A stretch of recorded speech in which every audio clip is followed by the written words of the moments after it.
Nah, ini artinya tinggal.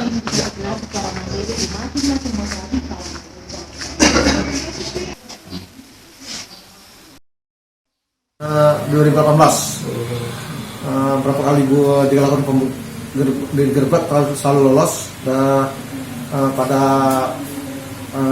tahun ini dilakukan penangkapan Kanit Serse Penuh Kalapa beserta tim Serigala berhasil melakukan di Desa Gunung Menang.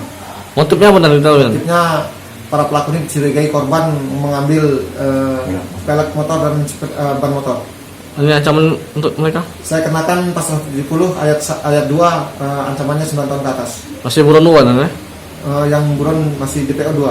2 orang. Oke. Ini pelaku tunggal utama ya?